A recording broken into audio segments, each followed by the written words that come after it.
Good morning, Rechavia Nachlaot in Yerushalayim. Thank you so much for joining us on this Monday morning.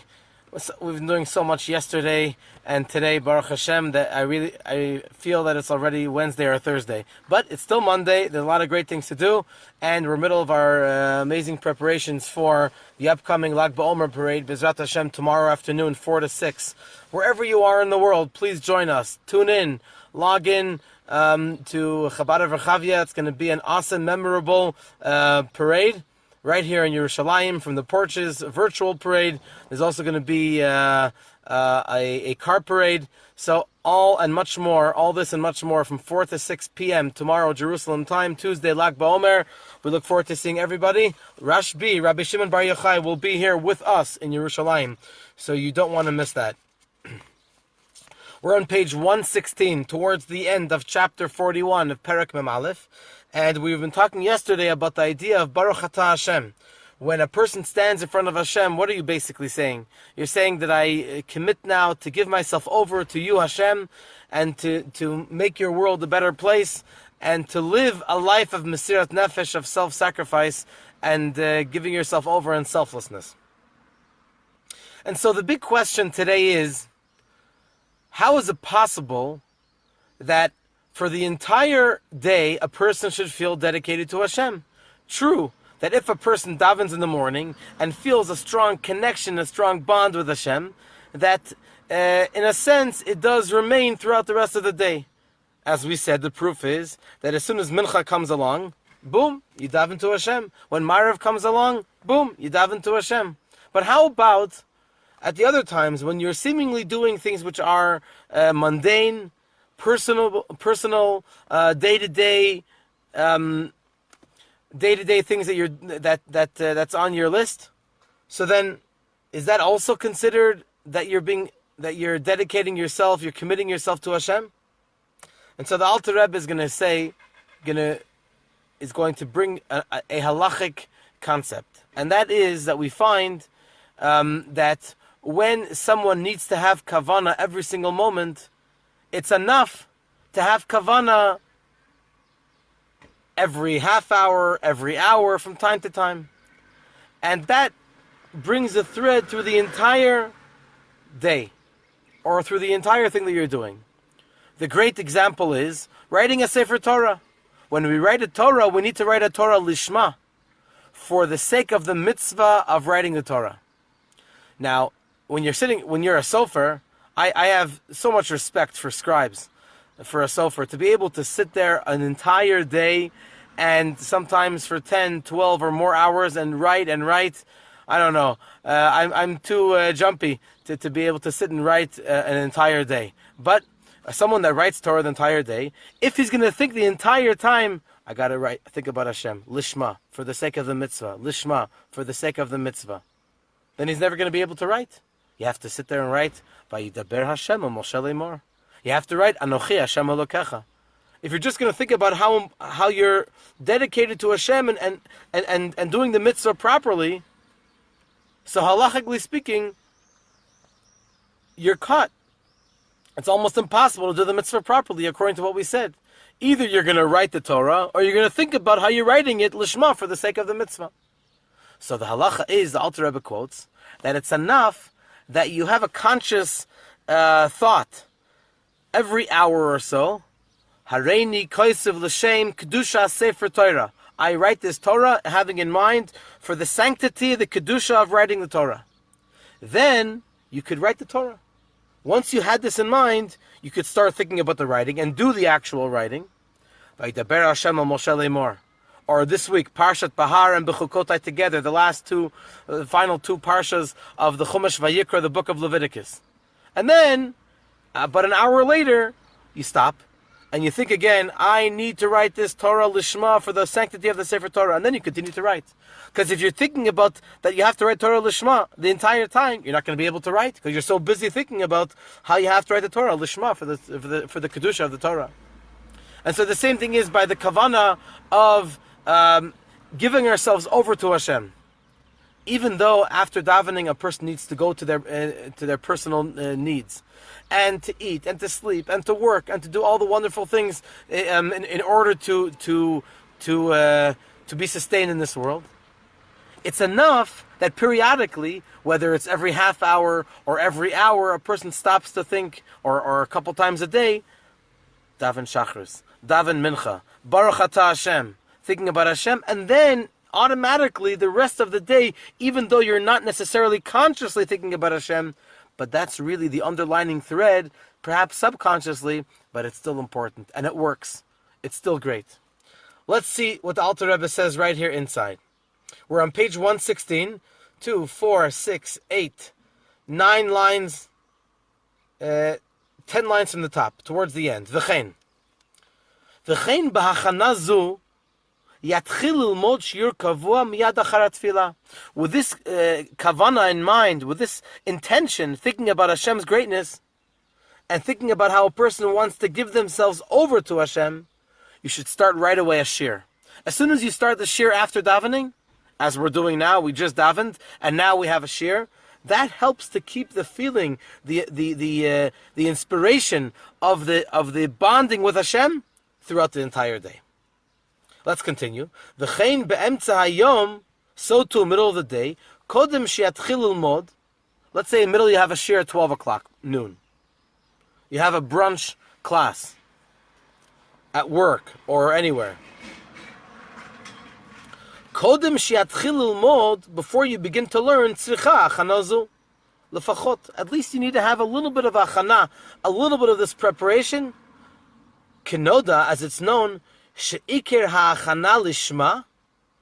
As we said in the introduction, when you have to do lishma, for example, by writing a Torah, la'akev, that if you don't do it, then it's not considered a proper mitzvah. Hu b'tchilat halimud b'beinanim.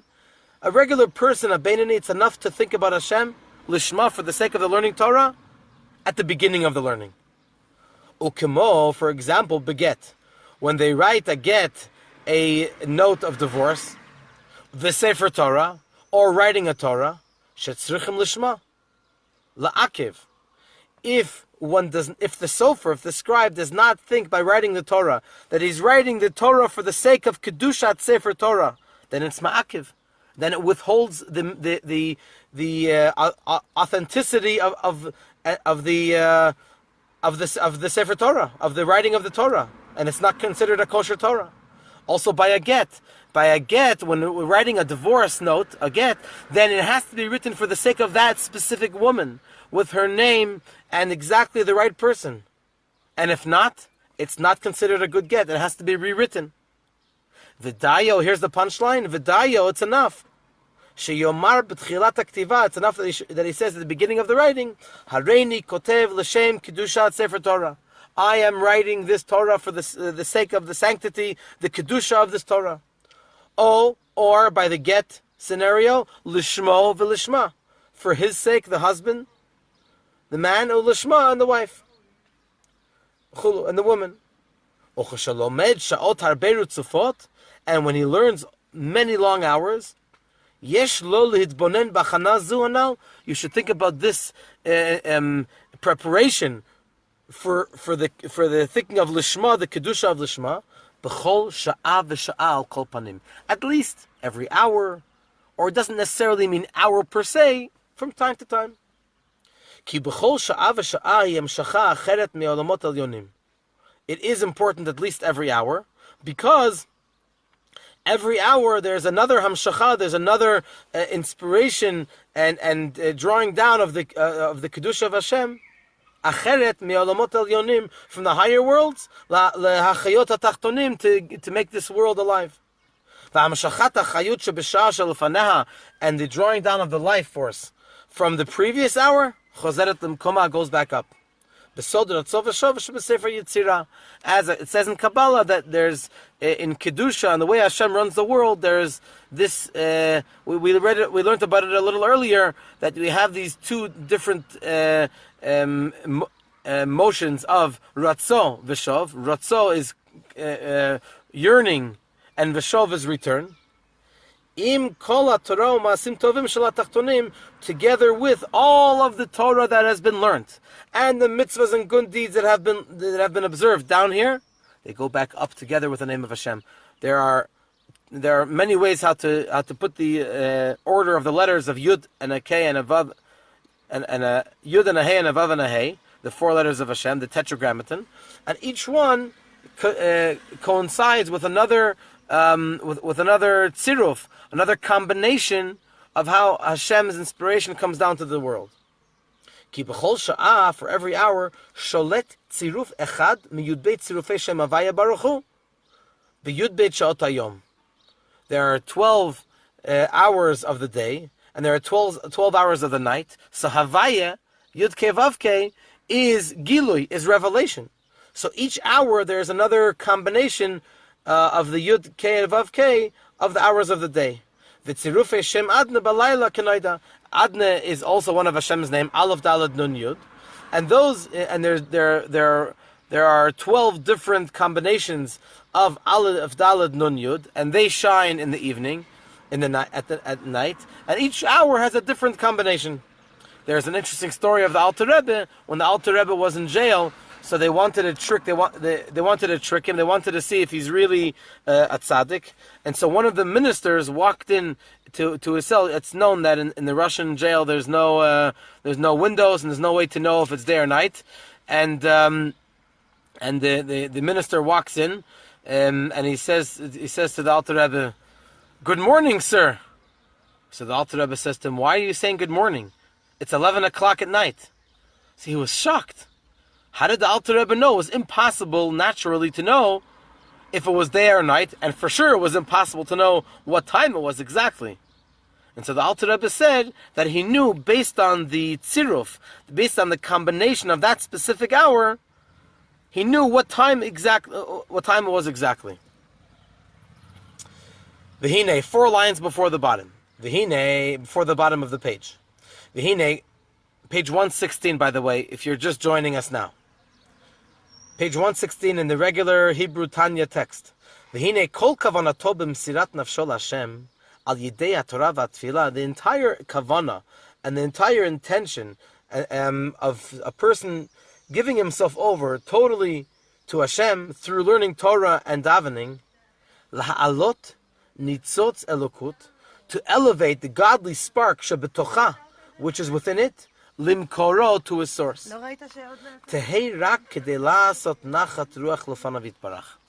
As we said earlier, the goal is that a person should do it. Why should a person give themselves over? Not necessarily because a person understands the greatness of Hashem, but to be a simple eved, to be a simple servant. And as we said at length, we talked about at length at the beginning of the chapter, that to be a simple eved, that's the greatest level. Just to observe the mitzvah, just to serve our master Hashem, because that brings him nachat, because we are attached to him. As we say in Hebrew, lo pashut liot pashut. It's a great phrase in Hebrew. It's not simple to be simple. To be simple is the greatest. Someone who tells you, "I'm just a simple guy." Wow, that's the greatest level. The Baal Shem Tov loved simple people. Kemashal simchat hamelech, like a metaphor of the joy of the king. Bevo elav beno yechido, when his only son comes to him. B'tzeito min hashivya ubeit hasurim kanal. When, if God forbid, the son of the king, especially if it's an only son, has been in captive, and been in jail, and he comes out, can you imagine the simcha of the melech, the joy of the father of the king? It's like 2 extremes. The king is the highest level, and his only son has gone down to the lowest level possible. And here they're able to embrace, to reunite. And it's impossible to put into words the great feeling of the simcha. That's when the simcha of when the father sees the son. And many more times is the joy of Hashem when Hashem sees that we succeed to redeem our own soul, that it should not be limited by the boundaries of our bodies. It should not expire, but it should not be limited by the boundaries of the body. We're on the top of page Nun Tet. V'hine kavana zu hi amitit be'emet la'amito legamri. This is a real, sincere, authentic kavana. B'chol nefesh miYisrael, for every Jew, b'chol et, every time, u'v'chol sha'ah, and every hour, me'ahava hativ'it, from the natural love, shehirush lanu me'avotenu, which is an inheritance for us from our fathers. So true, there's a lot of room to grow, and there's a lot of room to expand, and to make our kavanah on a greater level. But the fact itself, the mere fact that we have this ahava tiv'it that Hashem has implanted in us from Avraham, Yitzchak, v'Yaakov, Sarah, Rivka, Rachel, v'Leah, that itself is enough to qualify this ahava as true ahava, amitit. And it even says be'emet la'amito legamri, which is a very powerful line, the ultimate truth. Rak shetzarich likvoa itim. The only thing is that we need to establish time, lehitbonen, to contemplate bigdulat Hashem, in the greatness of Hashem, lahasig, to reach the great level of dechilu urechimu sichliim, fear and love of Hashem in our minds, because the moach shalit al alev, once we're able to connect logically, then we're able to bring it into our hearts. V'kulei hai v'ulai, v'chul is a famous expression, a canal. This, and perhaps maybe there is a sliver of a chance, or a large percentage of a chance, that Bezrat Hashem, it will become part of us. It won't only be the natural love, the ahava tivit, but it will be something which we feel on a great level throughout the entire day. I just want to, we talk about the Yerushalayim, finish off with a beautiful video that I saw yesterday from the Rebbe. I believe it was in Lag BaOmer Tafshin Nun, 1990. And right at it was a very successful Lag BaOmer parade. You could probably see it on YouTube. And Rabbi J.J. Hecht of blessed memory, Rabbi Yaakov Yehuda Hecht, who was the MC of the Rebbe's parade on Eastern Parkway, right at the end, the Rebbe, he says, this was such a, he thanked everyone, and he thanked everyone he thanked all of the organizers, and he thanked all of the everyone that built the floats, and he said, I really hope that the Rebbe is proud of everyone that did such a beautiful job. And then the Rebbe, he turns to the Rebbe, and you can see this in the video. The Rebbe says, and especially in English, and especially the children. So they right away brought the microphones to the Rebbe. And the Rebbe says again, and especially the children, B'nei Avram, Yitzchak, v'Yaakov, B'nei Sarah, Rivka, Rachel, v'Leah. How much the Rebbe admired every single child. It's just amazing to watch how the Rebbe says it with such sincerity. It just melts your heart. If you want the video, please send me a message. I'll be happy to send me a message by WhatsApp. I'll be happy to send you. And this really puts us into the spirit of Lag BaOmer. I believe this is the 40th year tonight and tomorrow that we're celebrating Lag BaOmer, that the Rebbe said that we should do Lag BaOmer parades. Unfortunately, according to Teva, according to nature, it's going to be in the limitations which we have, but we're going to make it the best parade possible. So please tune in tomorrow morning at 9:30, and also tomorrow afternoon 4 to 6, right here on Facebook Live, on Zoom. I've sent around the message, and I'll be sending more messages around, and hopefully you'll be on our YouTube channel as well. Thank you, Toda Rabba, for joining us. I look forward to seeing you at future classes as well. All the best.